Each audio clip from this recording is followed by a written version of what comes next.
Good day. I first need to start out, one of the problems with doing this course is sometimes I watch the films afterward. And when I'm up late in the morning and need something to put me to sleep.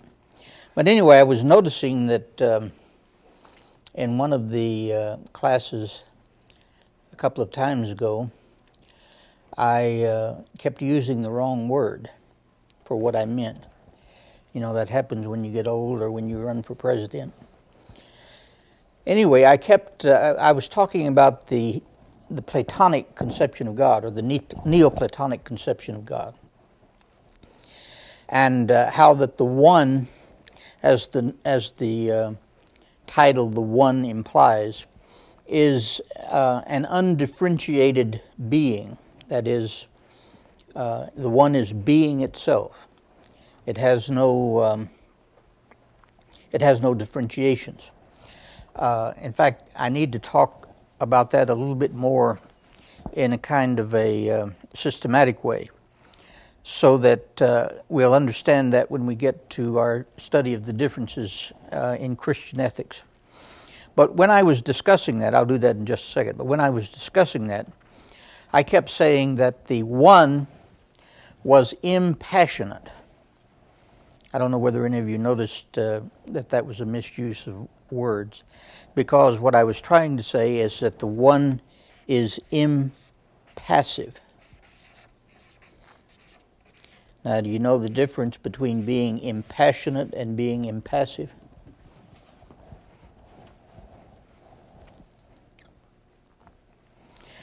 Well, to say that the One was impassionate is to say the opposite of what I meant to say, because impassionate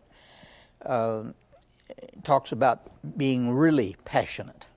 And what I was trying to say is that the One is impassive. That is, it does not have passions. It does not suffer. It does not feel. Especially, it doesn't have any negative feelings of grief or suffering.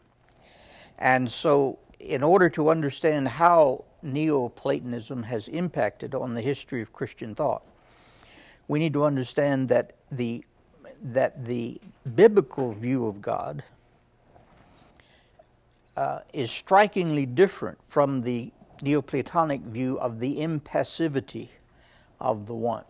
Because the biblical view of God, the One is not interested in reaching out to human beings. The One has not personally and deliberately created human beings, and so there's no real attraction of the One to human beings. Human beings, insofar as they are spirits or souls, are attracted to the One. But that's not because the One has a personal relationship with human beings. That's because the spirit or the soul inside the human being is a part of the One, is a part of God that has been broken off and trapped inside a body. And so the story of the biblical God is the story of personal reaching out. First of all, it's the story of a personal creation of human beings to be persons in the image of God, and therefore to be persons who have the possibility of relationship with their Creator. Well, that, as the word implies, is a very personal view of God, a view of God as person. Now, obviously, if you want to get philosophical, you'll have to talk in terms of God being supra-personal or more than personal, because when we use the word person, we're just using it in a sense kind of by analogy, because we know what a person is in human terms, and so we want to talk about God as being personal, not arbitrarily, but from the perspective of Jews and Christians, because that is the way God has presented himself to us, as personal. So both the religion of the Old Testament, Judaism, and the religion of the New Testament, Christianity, are covenant faiths. That is, they're faiths in which God has made a agreement or a covenant contract with his people, and they are in covenant relationship with him. So that's very personal. The other night on, I believe it's Channel 8, they replayed an old film called Green Pastures. Any of you ever heard of that film? It was a film put out in the 30s. It was an all-black cast. It was one of the first movies with an all-black cast that was shown in very many theaters. And it was basically a story of the history of the Bible and the history of the relationship between God and his people, told from a kind of a mid-30s black perspective.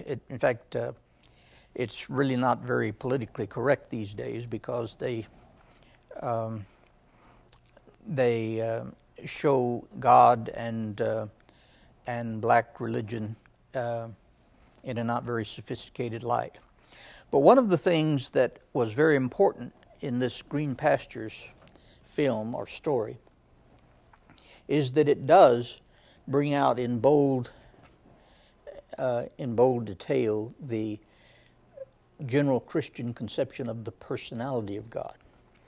And it also brought out, like some more recent books like The Story of God or The History of God have done, that our perception of God has changed over the centuries.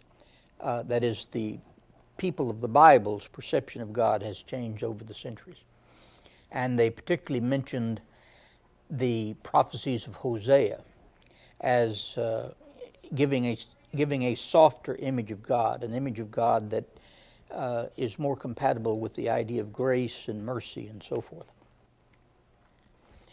But the story of Amos also tells us something, even though it doesn't use this language. It doesn't say God is a suffering God as a kind of a philosophical principle.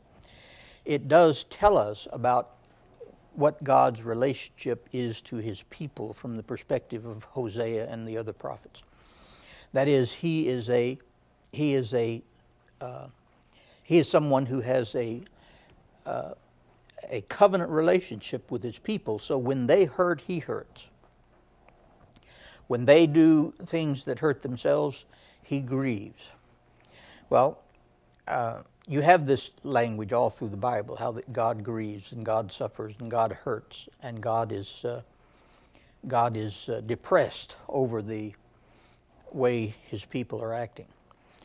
Well, you can call that language anthropomorphic if you want to. That is, that you're using human.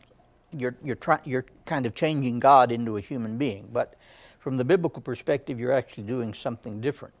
You're actually trying to understand God in analogy to the human being. The highest possibility for human beings is love.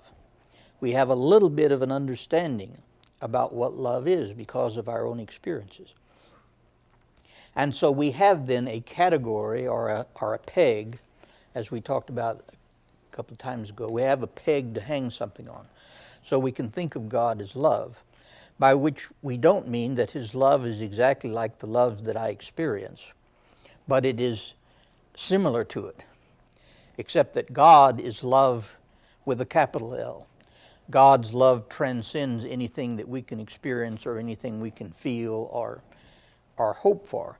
But at the same time, it is not something that we can't talk about. We can talk about it by using the language of love. And in the same way, if God is personal, and we can talk about him with the use of personal language, we can also think of him, if he really loves, as also grieving, because that's the way our love is experienced.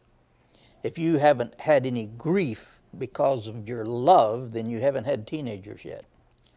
What you have to understand is that to love in a covenantal, committed sense means that you're going to experience some grief. And the Old Testament conception of human beings being the children of God, being the creation of God, means that he is not guilty of the sin and of the corruption and of the evil that human beings do, but he voluntarily, in a sense, takes responsibility for it. And he takes responsibility for the ultimate redemption of human beings. So it makes him sad, it makes him angry, it makes him grieve when human beings are not what they're supposed to be. Now, the Greeks could not imagine the supreme God, being itself, being this passionate. And so they talked about him being impassive. And that's one of the reasons why I said that it's important to understand that as Christianity moved into these Greek thinking areas, the discussion and the study and the interpretation of the biblical story in the light of Greek ideas was almost inevitable. But it also has some dangers in that it can change the entire basis of understanding the character of God from the biblical perspective. Now let me just give you a kind of a bird's eye view of the Neoplatonic conception of God and how it relates to human beings. We're in the middle of discussing the Reformation view of ethics. But in order to understand the reaction of the Reformation view of ethics to medieval ethics, you have to understand that medieval ethics were largely dependent upon Aristotle. And the ethics of the pre-medieval church were largely dependent upon Neoplatonism. So we need to understand a little bit about what Neoplatonism is. We talked about the one, O-N-E. The one is the Neoplatonic corresponding idea for God. Only the word God can mean lots of different things.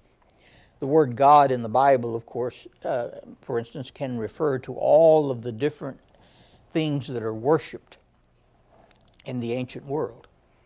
The word God can refer to the mythological beings who are the personifications of natural processes, or it can also refer to the one who is not the personification of natural processes, but is actually the creator of natural processes. So you can use the word God in a very wide way. And so even though in ordinary conversation a Neoplatonist or a Stoic would use the word God, if they were talking in more technical terms, a Neoplatonist would talk about the one. The one transcends everything. There is no differentiation. Another way of talking about the one is that the one is the good.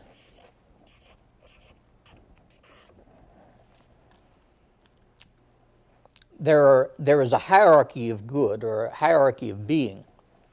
And if we want to understand what is the source of that hierarchy of good, we have to understand that the one is the source of that.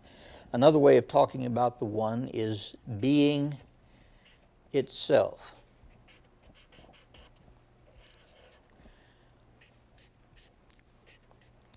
Everything that is participates in being, but the one is being itself. Everything that exists stands outside of the being itself. If it didn't stand outside of being itself, it would not exist. Well, what has this one got to do with me? Well, the Neoplatonist explains that there is an emanation from the one. If you want to comprehend emanation, you have to imagine when you were blowing bubbles. You have a bubble, and then emanating from that bubble, if you're still blowing, might come another one that's attached. And so there is an emanation from the one. Now, Platonism really doesn't explain why this emanation takes place. It just uses it to describe what has taken place. And so emanating from the one is the nous, or the mind.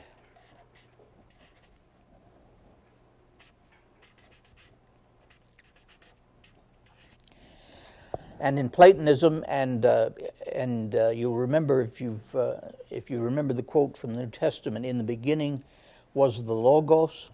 The Logos is also a concept which is closely related to the idea of mind, or the idea of nous in the Greek. Now, it's in the mind that differentiations first start to appear. Now, this may be kind of burdensome, all of this discussion, but it's really important to understand how to differentiate between the Hebrew and the Christian understanding of creation and human beings and the Greek understanding.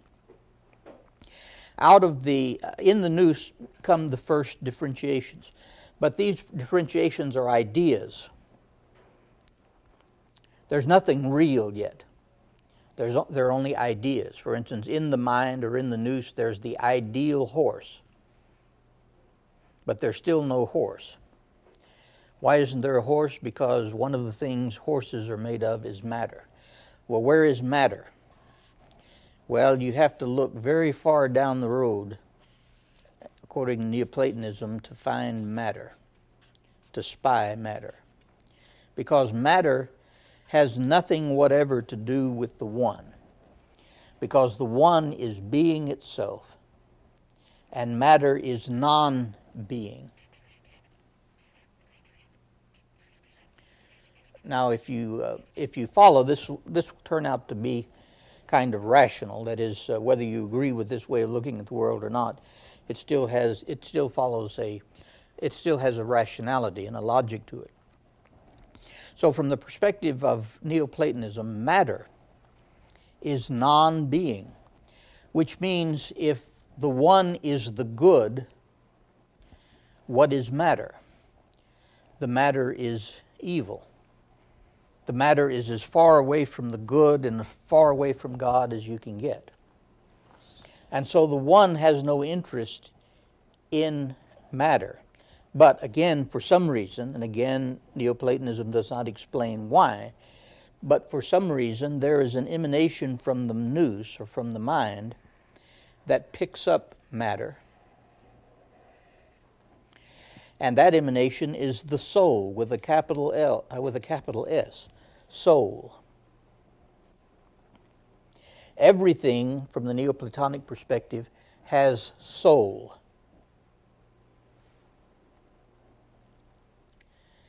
This desk has soul. A vegetable has soul. An animal has soul. A human being has soul. But all of these things are also characterized by participating in matter. So when real things occur, what is happening is that being is participating in matter, matter is participating in being. Now this creates a hierarchy of being, because different things have different levels or amounts of soul.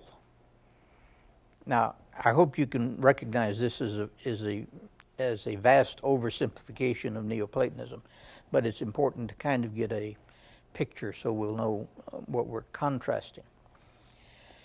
A hierarchy of being is created when soul begins to pick up matter, and soul gives form to matter. If it weren't for soul, matter would not have any form.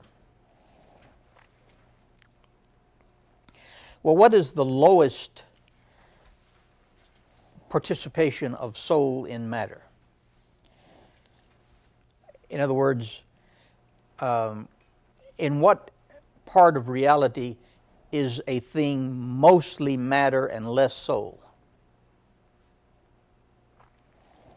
Well, you just follow the being of matter. Material objects, stones, minerals, they have soul, but they don't have much soul. They only have enough soul to, in a sense, appear in reality. But if you go up the hierarchical scale, you get the vegetables, and vegetables have more soul and less matter. They're still primarily matter. And then you go to the scale, on the scale of the hierarchy of being of animals, and some animals have less soul and more matter than others, and so forth. And for people in the ancient world, what animal would you say had the most soul besides human beings? What? Cats? Yeah, go ahead. Cats. Well, that's true, and the highest amount of soul belonged to the lion. Now, that's an interesting answer, because I don't know where you got it, but when I ask that question, usually people say monkeys or apes. And the reason why they say that is because we live after Darwin. So for us, the hierarchy of being is a kind of a biological hierarchy of being that has to do with evolution. But the hierarchy of being in the ancient world has to do with soul. That is, what has more soul. And when you start with human beings, different human beings participate more heavily in soul than they do than matter, and other human beings participate more heavily in matter than they do soul. Yes. Wouldn't it be logical to say that animals that love have more soul than the ones that don't, say like snakes? Well, yeah, there are all kinds of logic here, and there's no doubt that a Neoplatonist would put a snake on the lower level of the hierarchy of being than some other animals. Yeah, yeah, and human beings also appear at different levels on this hierarchy of being, and interestingly enough, who would be kind of on the lowest rung of the ladder of the hierarchy of being among human beings? Now, remember when you give this answer that this is not my opinion. Of course, females would be on the lower ring of the ladder, and that's the reason why Neoplatonists and Manichees and all of these kind of people kind of have a little philosophical problem with somebody being female. And this carries over even to some medieval thought, because Aristotle believed that a female was a misformed male. In other words, nature was trying to produce a male, but something went wrong. Well, that obviously is the incorporation into a philosophical system of a cultural prejudice. But it's still very important for understanding a lot of the thought that developed in the medieval period about females, because no matter how oppressed and secondary and hierarchically inferior women were in the Hebrew and the biblical idea, they still didn't have the philosophical character of being lowest on the hierarchy of being. In other words, there was still more of an equality of male and female in the old Hebrew thought, because male and female were the creation of God, and they were both the creation of God, made in the image of God. So, not only does the philosophical understanding of the nature of human beings depend upon, in the Middle Ages and in later Christianity, depend upon how influential Neoplatonism and Manichaeism has been, as we've already illustrated in Augustine, but also the ethical views. Ethics depends on what you believe about these things. If you believe that matter is evil, and that the fact that human beings participate in matter is the source of their fall, then redemption will be in some way to escape matter and to go back into union with the One. And if you escape matter and go back into union with the One, which is the ultimate goal, Neoplatonism is a religious philosophy. It's only been very recently that anybody has developed a philosophy that they would not consider religious. Philosophies in the world until just recently have been religious philosophies. So the religious philosophy of Neoplatonism looks forward to a kind of redemption that is the redemption from matter. Now, let's look at that using kind of another scale. If you're doing Christian ethics, then there are several very basic concepts which go into your vision of what Christian ethics is. One of those is the concept of creation.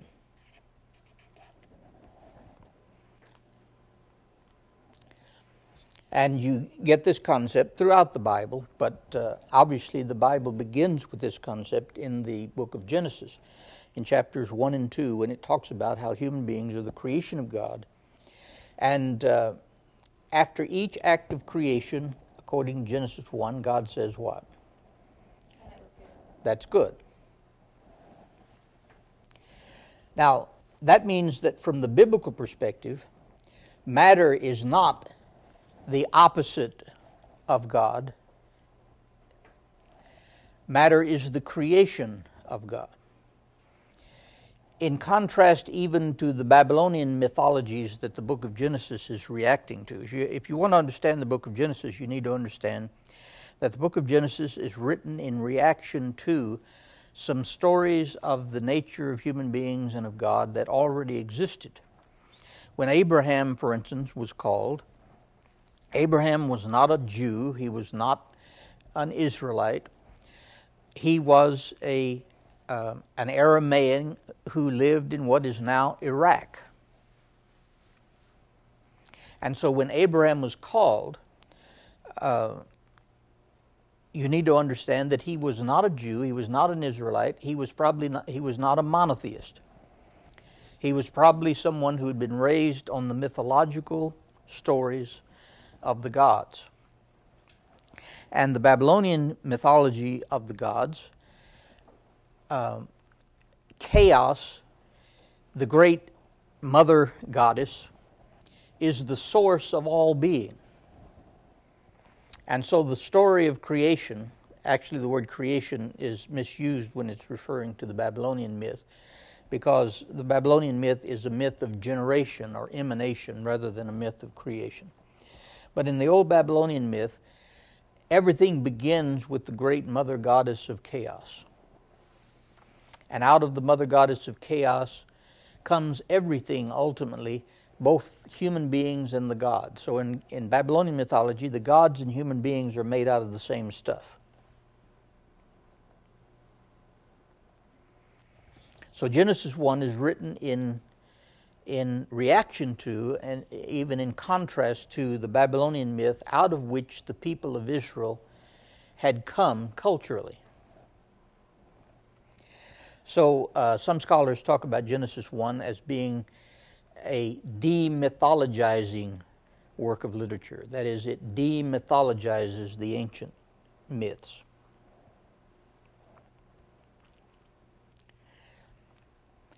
And two important ways in which it demythologizes the ancient myths is that in Genesis 1, or in the Babylonian myth, chaos is kind of the ultimate source of everything.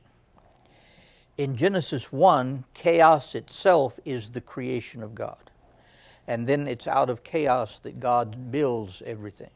But creation and God are not the same. Creation and God are different. So in Hebrew thought, you have to keep in mind, if you understand the doctrine of creation, the absolute difference between the Creator and the creation. They're not the same thing. Human beings have never been God. They are not God now, and they will never be God. But in Neoplatonic thought, the only important part of human beings is God. In other words, the human soul is immortal because the human soul is divine. It's a part of God that has been broken off and has been entrapped in matter. So, if you're going to look at the Hebrew Christian understanding of creation, and then you're going to contrast it with Neoplatonism or Manichaeism or Gnosticism, you have to understand that in the Hebrew Christian view of creation, creation is good.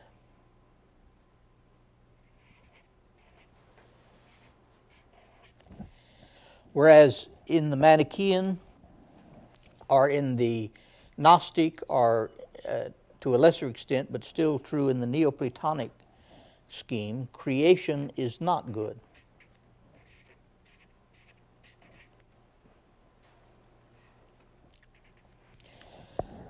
Well, that's going to have a tremendous impact on ethics.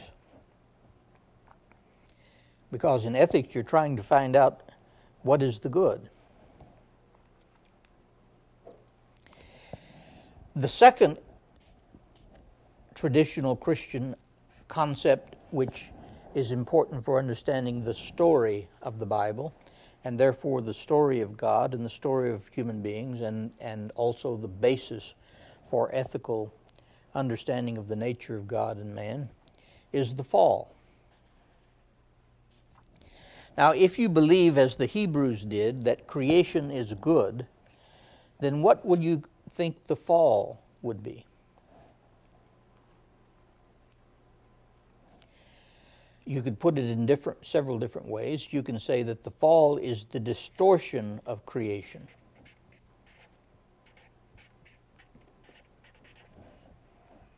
Or that the fall is the corruption of creation.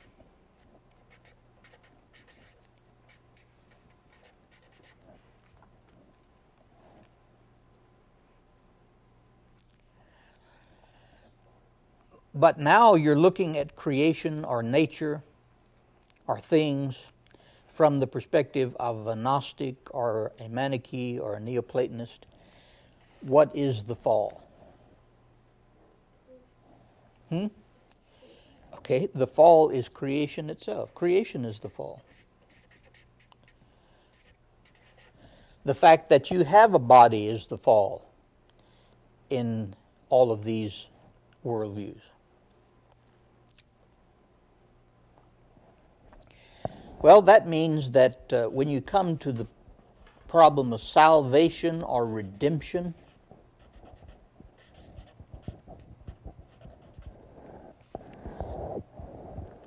which again is another biblical word, but we're using it to kind of classify these things in a way that we can understand the differences. When you come to redemption, then, the Hebrew Christian view would be that redemption is the redemption of what?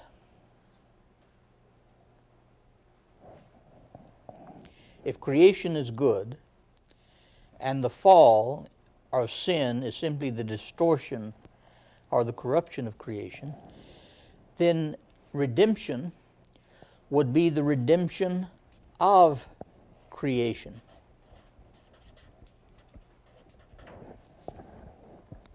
Now we're going to use two words here, and they are small words, but they mean they have all the difference in the world in meaning. Because for a worldview or a vision that believes that creation is good, and that the fall and that sin and that all of the problems of the world result from the corruption or the distortion of creation, then that means redemption means the redemption of creation. So the biblical view is that creation was the idea of God. It was a deliberate act. It wasn't an unfortunate event.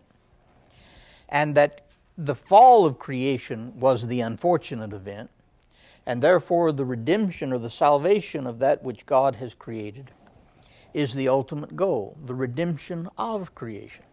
So if you look at the prophets, or if you look at the early New Testament literature, you have the concept of you have the picture of the peaceable kingdom where the wolf lies down with the lamb, and so forth, and the little child steps on a snake and it doesn't hurt him, and so forth. So you have these very imaginative pictures of the redemption of creation.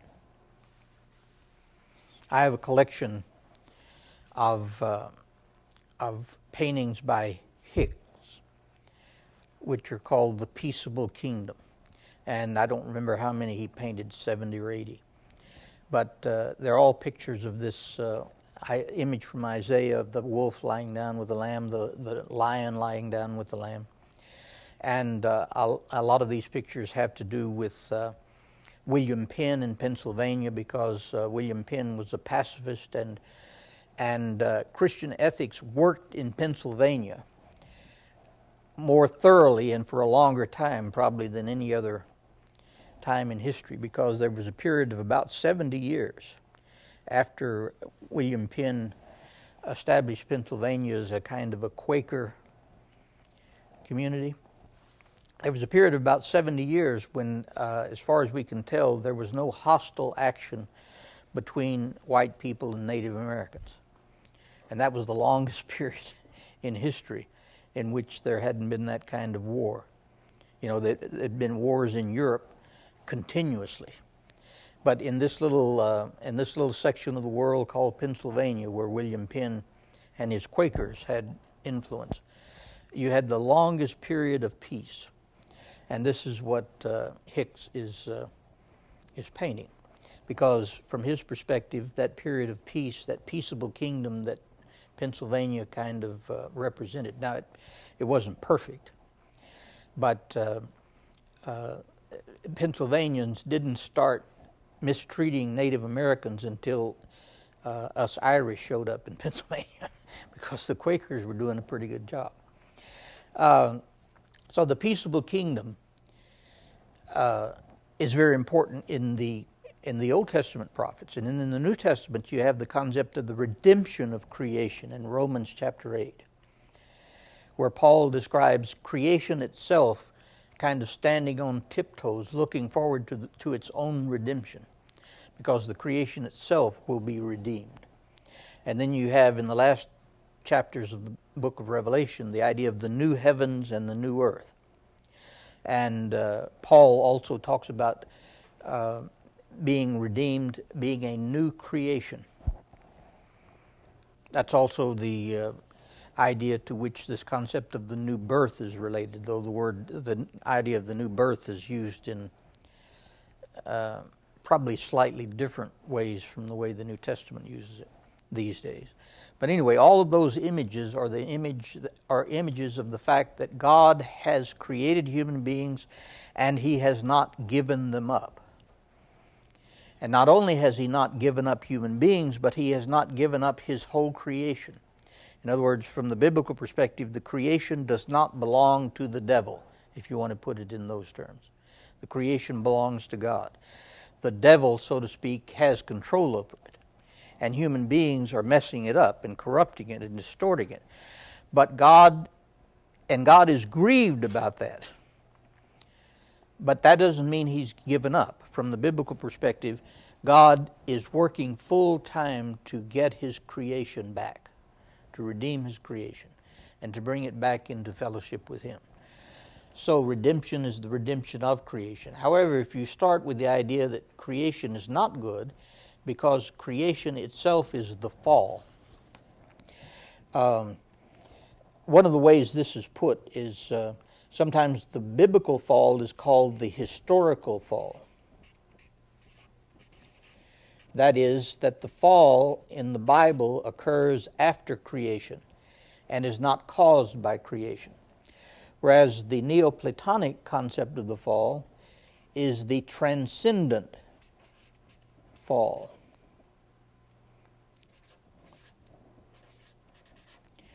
That is, the fall from the transcendent one into contamination by matter. So the fact that you exist is evidence of the fall. That's not true in biblical thought. In biblical thought, the only evidence of the fall is the way you act and the way you hurt people and the way you distort the original reason for God's creation. So you are not evil because you're an individual human being. And you're not evil, your body is not evil. Your body is you. Your body is part of you. It's an essential part of you. From the biblical perspective, you can't be you without a body. That's the reason why the redemption of creation is also put in symbolic terms as the redemption of the body, or the resurrection from the dead, or the resurrection of the body. Now, can you see how these different views will affect ethics? Because from the perspective of the Manichees, from the perspective of the Gnostics, and to a certain extent from the perspective of the Neoplatonists, redemption is the redemption from creation.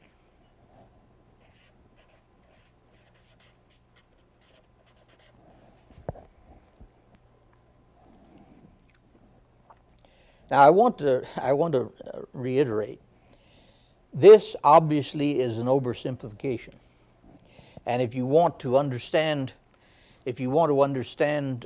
Neoplatonism better, you need to do some more reading. But this is a simplification for purposes of our trying to get into our minds why Christianity has taken such a kind of a schizophrenic stand in its history about the goodness or the badness of creation, or the goodness or the badness of history, or the goodness or the badness of the human body, or the goodness or the badness of sexuality, or the goodness or the badness of wealth. That's because this split personality, schizophrenia is not really the right word, this kind of split personality comes from the fact that these two almost opposite views of the nature of reality have been intertwined in the history of Christianity. And so lots of theologians have not really been clear in their own mind about whether creation is good and God wants to redeem creation, or whether creation is not good and God wants to redeem us from creation. And there are religious traditions, Orthodox, Roman Catholic, Protestant, of all kinds, that sometimes tip the scale against creation, as though God were only interested in saving individual immortal souls, and He was not interested in saving the whole of creation, redeeming the whole of creation. That's one of the gripes that a number of modern theologians and anti-theologians have about the impact or the effect of Christianity, for instance, on the modern ecological crisis. That is, if you understand the history of the ecological crisis, you'll understand that the ecological crisis is really kind of a recent development. There have been ecological crises in the past that have been brought about by natural events. But the ecological crisis of recent development is an ecological crisis that's been brought about by the failure of ethics in human society, in human culture. It was impossible for people not too long ago to pollute the world the way it's possible for us to pollute the world. So a lot of people have said, well, the cause for this pollution is the biblical view of creation. That is, according to the Bible, human beings have been given charge over creation, and they haven't done a very good job of it. Well, there's no doubt that in Genesis, human beings are given charge over creation in a sense. That is, they're made stewards of creation. But that reality, which is not just a guess, it's if you look at human history, you can see that human beings have gained control over nature. That's not just a religious idea. That's an empirical observation that human beings have gained control over nature. The question is, are human beings doing that in an ethical way? So, not only does the biblical view of the relationship between human beings and nature sometimes create a problem if human beings think that they own nature and that they can do whatever they want to with nature. The biblical view of creation can also be the solution to the ecological problem, because the biblical view is that human beings do not own nature. They do not own creation. They are a part of nature and creation. Human beings are made out of the same stuff that other animals are made out of. Human beings are made out of the same stuff that the universe is made out of. So human beings are not transcendent, immortal souls that are superior to creation. Human beings are a part of creation, and therefore they should be properly related to creation. So there's the problem I'm pointing out is that people have been correct in saying that for some time now Christianity has been remiss in developing its ecological ethics. But there is certainly a basis for ecological ethics in the biblical understanding of the goodness of creation that has been overshadowed by the impact of Manichaeism and Neoplatonism and these other, and Gnosticism, in which human beings as individual bodily human beings are not good, and the creation is not good. And so in a religion in which creation is not good, you will probably not gain much control over nature, because modern science is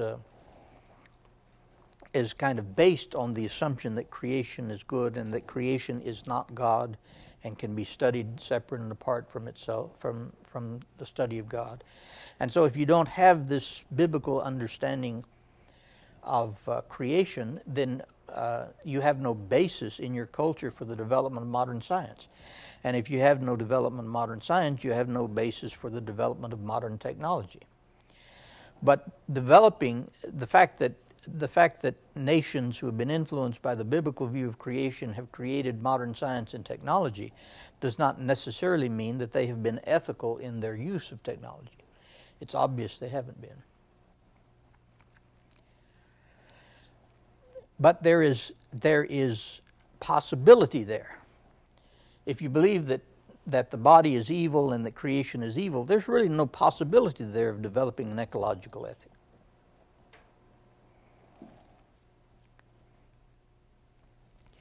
That's one of the interesting things about a great deal of American interest in Eastern spirituality. Now, it's not the purpose of this course to judge, whether Eastern spirituality or Western spirituality is, quote, the truth. But we can decide whether Eastern spirituality or Western spirituality has resources for the development of a positive view of nature. And so it was interesting when I was at Rice. I taught a course in ethics at Rice, and there were these two girls who came into class, and they were dressed in saffron robes, and so it was interesting. So I asked them what this meant, and they said, "Well, we are Buddhists," which is wonderful. We have freedom of religion at Rice. "We are Buddhists," and I said, "Well, that's interesting," because they were obviously not Oriental. They were obviously Americans, had Texas accents. So I said, "How did you become Buddhist?" And they said, "Well, we were Baptists." But she said, "We've decided to stop and smell the roses." Well, that kind of ended that conversation because I didn't know where to go from that.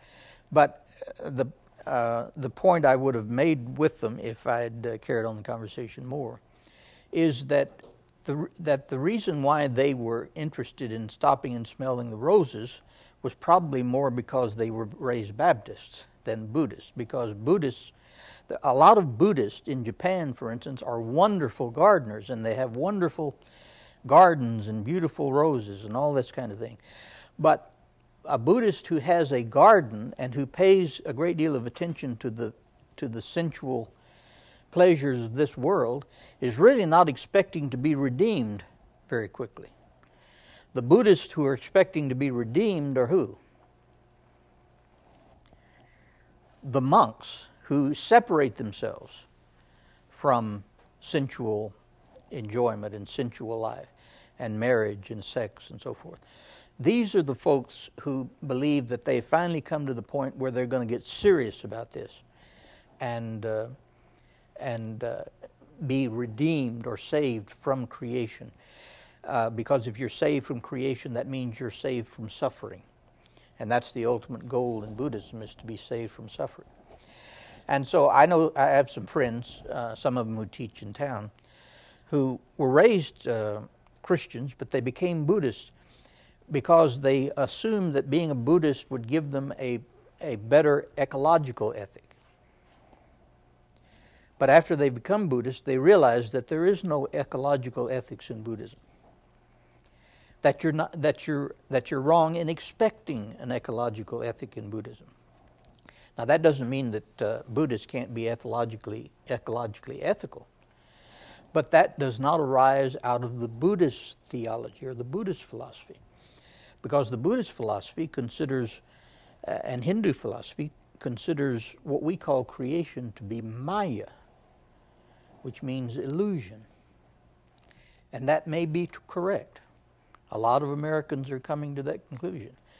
But that is different from the biblical understanding that creation is good. So your ethics arising out of that will be different. Ethics arising out of the creation not being good will tend to be ascetic ethics. Ascetic.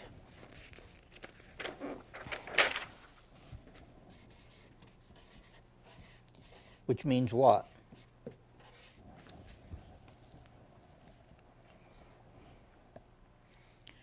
What is an ascetic? If you've watched TV in the last few weeks, there have been, 78 million people at one gathering in India recently. That was to bathe in the conjunction of the Ganges River and another river, and then a mythological river. And they go down to bathe, and if the camera swings across these 78 million people, lots of them are ascetics. That is, they have given up ordinary life, and they're trying to live in such a way that they will become totally detached from ordinary life, totally detached from their families, totally detached from their from any earthly pleasures or enjoyment, because from their perspective, and this is a very substantial and profound perspective, the only way to be redeemed is to do that, is to detach yourself from everything that has meaning for ordinary, unthinking people. And so the ethics of that creation is not good tend toward asceticism. Now there's been asceticism in Judaism and some asceticism in Christianity. But just like mysticism, it's not the same thing. In other words, in Christianity and Judaism, for instance, you might have fast days, or you might fast, or you might give up sex for a while. There are all kinds of these kind of events that you see throughout the Old Testament.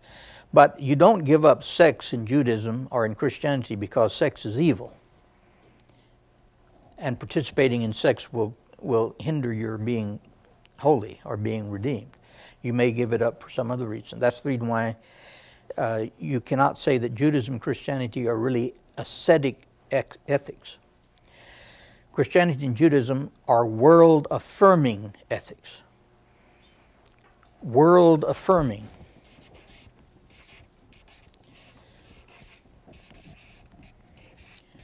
That is, Christians and Jews should act in the world as if the world is good,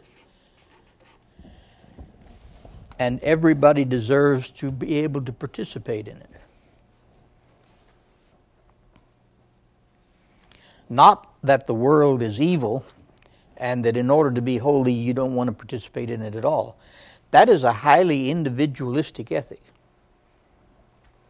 That is, I'm going to detach myself from the world, and therefore I'm going to get myself in good enough shape to escape the world. Whereas Jewish and Christian ethics are social ethics. That is, they are world-affirming ethics. If I give up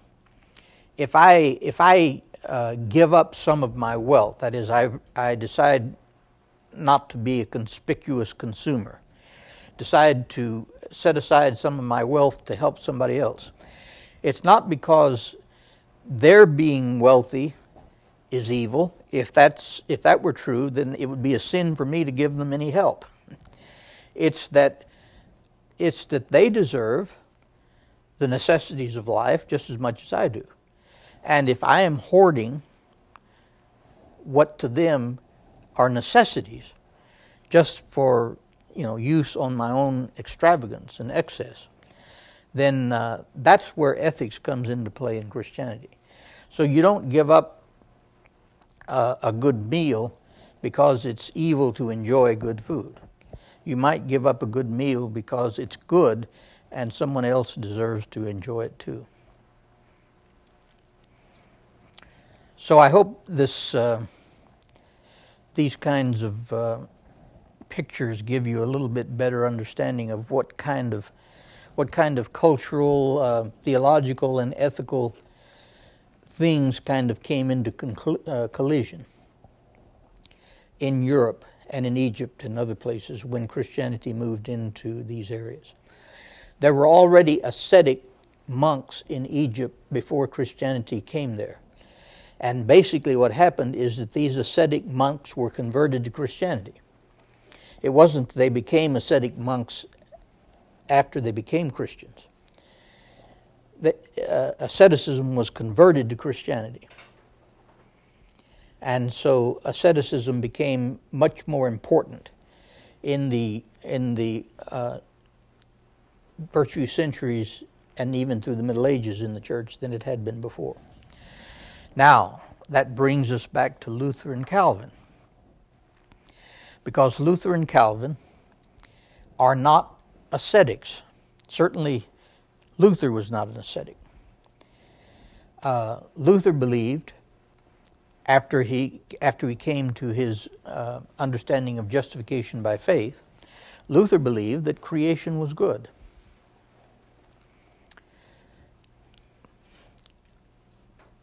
Luther was asked one time, for instance, to define providence. And Luther's definition of providence was, providence means that God will not allow the devil to poison all the beer. Well, Luther talked that way all the time, so a lot of very proper religious people consider ethic to be a foul mouth, because he said worse things than that. But the point he was making was that he had a different concept now of human life and historical life, and the goodness of creation. And from his perspective, therefore, the church had been unchristian, unbiblical, to insist on celibacy as, for instance, as a higher state of holiness, or to insist on monasticism as a higher state of holiness. Because from Luther's perspective, everyone had a calling, a vocation. Whereas in the Middle Ages, what did it mean to have a calling? In the Middle Ages, what it meant to have a calling is that you were called to the priesthood or to monasticism or something like that. In other words, calling had a religious connotation. And from Luther's perspective, that was unbiblical, because from the biblical perspective, all of the redeemed were saints and all of the redeemed were called. And so ordinary callings, vocations, became important. And now, when I was going to school, they used to have vocation day.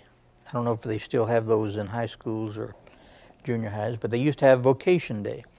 And what they meant was people from various kind of businesses and professions were going to come to school and try to help you understand what was involved in these different professions. And they were called vocations. Well, vocation, in that sense, comes from Luther, because in the medieval church, vocation meant to become a priest or a nun or a monk. Whereas for Luther, vocation means to be a farmer, to be a miner, to be a mother, to be a father. Whatever we did, from Luther's perspective, was a vocation from God. And God cannot use, from Luther's perspective, as many monks and priests as the church had, because God needed more good farmers to produce the kind of things that would help people.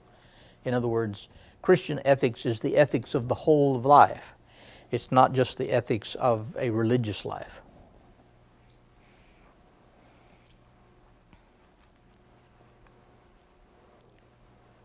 And the same thing was true of Calvin, though Calvin sometimes is painted as though he were an ascetic and that he required asceticism from his people. He certainly required discipline from his people. In other words, he didn't require sexual ascetics, for instance, because all Puritans, all Calvinists, were assumed to participate in sexuality. It was assumed that they would get married. In fact, it's out of Puritanism that the idea kind of developed on the other extreme, that you're not really what you ought to be unless you're married. And that, of course, is an extreme. But that certainly indicates that our picture of Puritanism or Calvinism is incorrect if it is considered to be an asceticism of sexuality. We've already indicated that certainly was true in a kind of a sick way in a lot of Victorian thought. But Victorians were not Puritans. And Puritans, at the same time, actually had kind of a healthier view of sexuality. The view of work in Puritanism was also very positive, again because their ethic was world affirming. That is, if you had a calling to work, you were working for God. You weren't working for Exxon or for a farmer. You were working for God. And this is the basis upon which the so-called Puritan work ethic developed. That is, a Puritan work ethic is one that will ultimately result, on the whole, as being more productive and being more disciplined and being more honest, because the Puritan worker knew that he wasn't working for any human being. He was working for God. Therefore, there was not a time in which his boss was not looking. You know, if you want to know what the basics of the Puritan work ethic, that's it. There's not a time when your boss is not looking, because you're working for God. And you're working for God for two reasons. First, to take care of yourself and your own family, and then to have enough money to take care of other people who need your help. That's the reason why you're working for a Puritan, as a Puritan. Now, the Puritans were so successful, generally.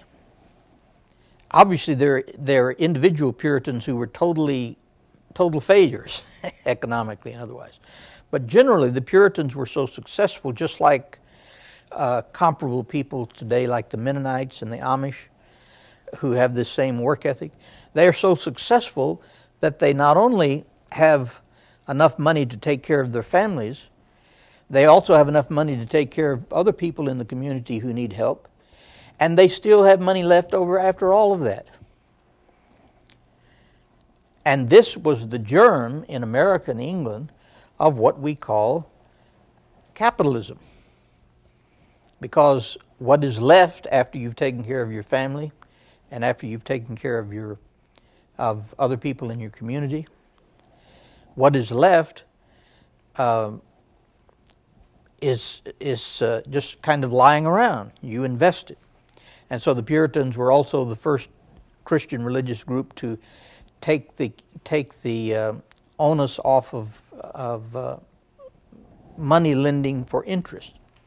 I mean, there was always money lending for interest, even during the Middle Ages. But you may not be aware that lending money for interest during the Middle Ages was against church law. But the Puritans realized that they were so successful that they didn't need to lend money the way the prophets required them, because they were already taking care of their family and they were already taking care of their community. And so they had money left over to lend to rich people. In other words, to use in capital investments. And you can't explain the rise of English and American capitalism totally from Puritanism, but Puritanism certainly gives one of the important injections into that, not only in England and America, but in Holland, which was also Puritan, Calvinist. And in New York City, which was Calvinist. You know, New York City, Massachusetts was Puritan in the English sense of Calvinist, but New York City originated in the Dutch sense as Calvinist. And a lot of famous New Yorkers since then, like Franklin Roosevelt, were Dutch Calvinists originally. So your ethic, as in the sense of, quote, Puritan work ethic, then depends on whether you are ascetic in your ethics or whether you're world-affirming in your ethics. And in countries where ethics are ascetic and not world-affirming, a country can have a tremendous amount of natural resources, and yet their people be extremely poor. There are no more natural resources, for instance, in Africa than there are in the United States. I mean, there are no more natural resources in the United States than there are in Africa. Let's get that straight before I have to look at the film. There are no more natural resources in America than there are in Africa. But the natural resources in Africa are exploited in a very corrupt way. And therefore, the wealth that should be produced by natural resources combined with an ethic of work have not provided wealth and substance to the people of Africa. And if you're going to see Africa rise, which may inevitably happen,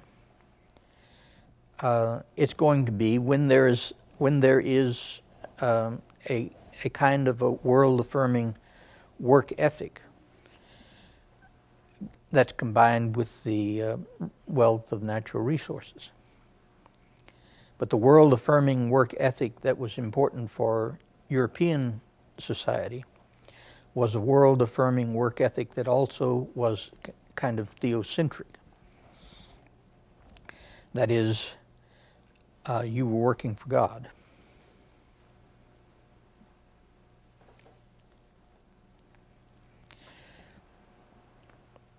Now, that doesn't have to mean that you have to be religious to be capitalist. In fact, some of some of the worst capitalists in the world are Christians, but some of them are not.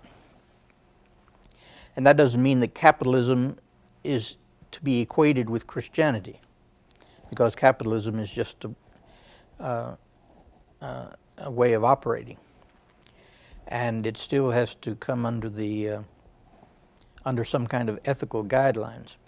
And what happened in America was that the Puritan work ethic produced wealth and the exploitation of resources. But when Puritans got wealthy, they were often as not, in later generations, the robber barons and the exploiters of workers. So ethics does not necessarily follow development. Ethics does not necessarily follow technological development. It does not necessarily follow economic development.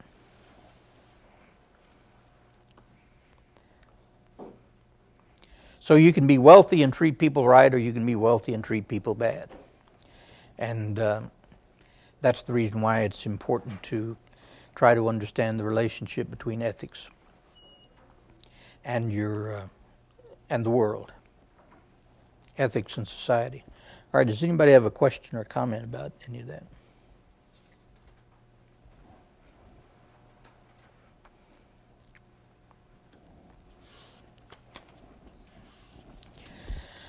All right, we need to look for just a minute at the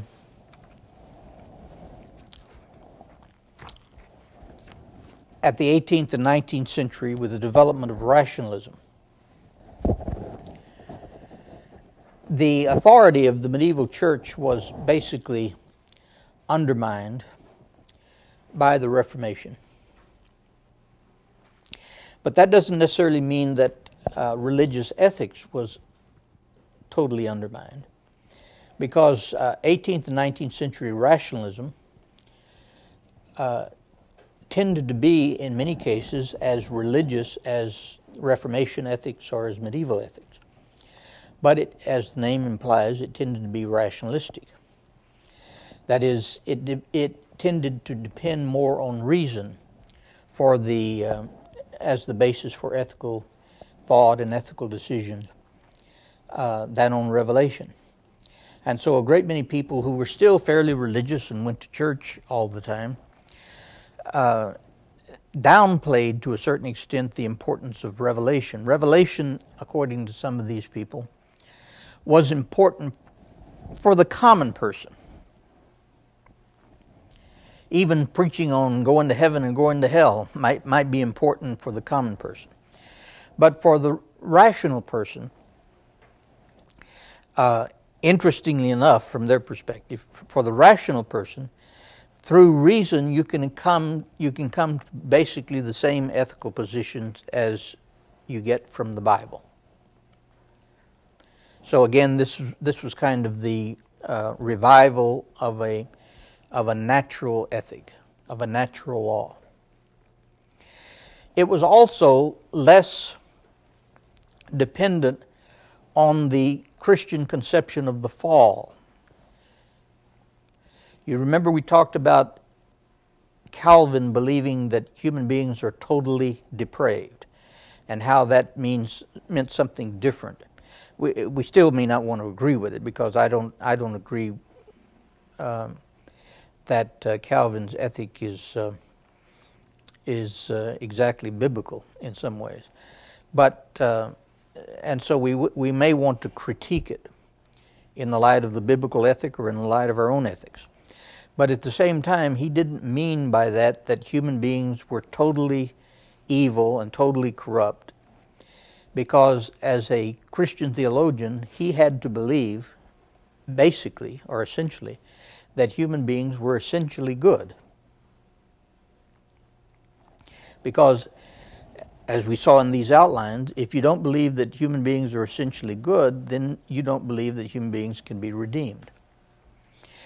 Calvin believed that human beings were at a tremendous disadvantage, in that they were so far fallen that they could not initiate their own redemption. They could not participate in their own redemption, basically. That their redemption had to come from an act of God.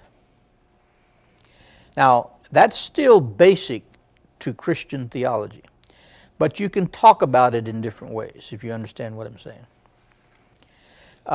For instance, Calvin would have said that sin is necessary, whereas a modern theologian might say sin is inevitable, but it's not necessary.